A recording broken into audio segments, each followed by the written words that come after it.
So today is our wedding anniversary, and we had a really wonderful day yesterday with some friends. We had lunch at a local restaurant, which unfortunately was disappointing. The food was good, but it was a very loud and chaotic atmosphere, which we really didn't enjoy. But our friends took us to Shields, which we had never been to before. And if you've never been to that store, it's quite a place. First of all, it's got a merry-go-round, a huge full-size merry-go-round in the middle of the store, and it's really like a Cabela's or uh, something like that on steroids. It's just crazy big. They've got everything.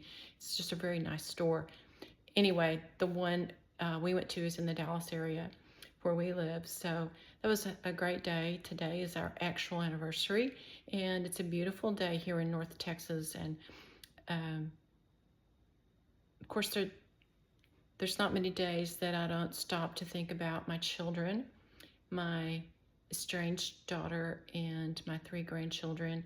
And I know there's a lot of parents and grandparents out there going through the very same thing, and a lot of them are like me, and they don't really understand fully why, although I don't really know why. I do know that that handwriting was on the wall years ago with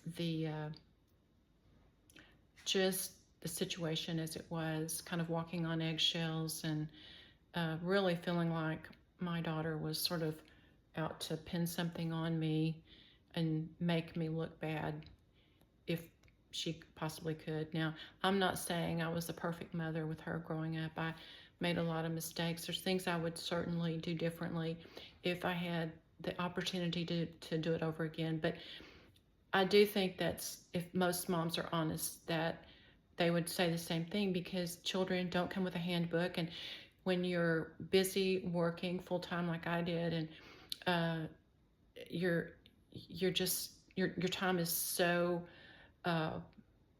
cut off from your children much of the day, and then they go to school and they're in school all day, so you really don't have the quality time with your children I think that we're really supposed to have. And then there's divorce and those issues that come with that, which ours was really tough on my daughter, and I know that, and I know we made it probably a lot harder on her back then than we should have. We should have done things differently and done things better on her behalf. But having said all that, today I'm 7 years into the estrangement with my daughter. I don't think anything warrants completely cutting a parent off unless there's extreme abuse or some type of extreme behavior that a parent has exhibited. So that's not the case here.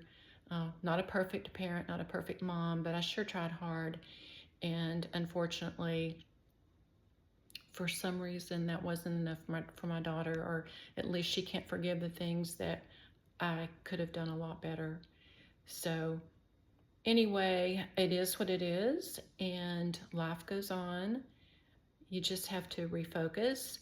That's always my encouragement to other moms and grandmothers out there, to refocus your life. It's not what you thought it was going to be, maybe, but it can still be good, and you can still have good times. If you've got 1 or 2 really good friends, then you're ahead of a lot of people. That's such a blessing. If you have family, parents maybe still, brothers, sisters, cousins, close friends that are like family, which I do, that's just such a blessing. So I really try to shift my focus when those negative or sad thoughts try to creep in.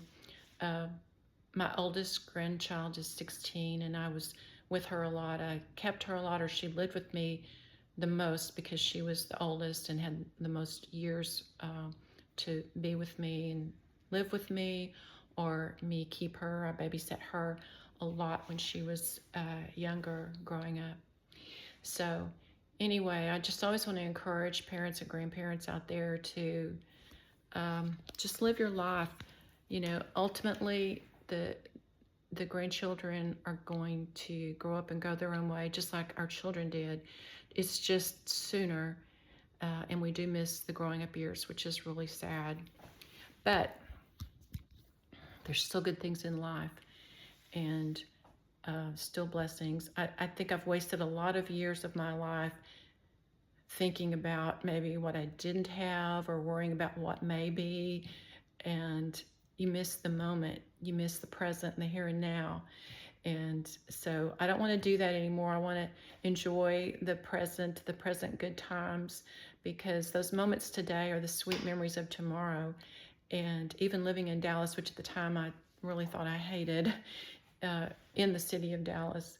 Of course, I lived in a very nice neighborhood, but there was like the neighbor across the street that they had a front porch that was hidden by trees, but they called it their smoking porch.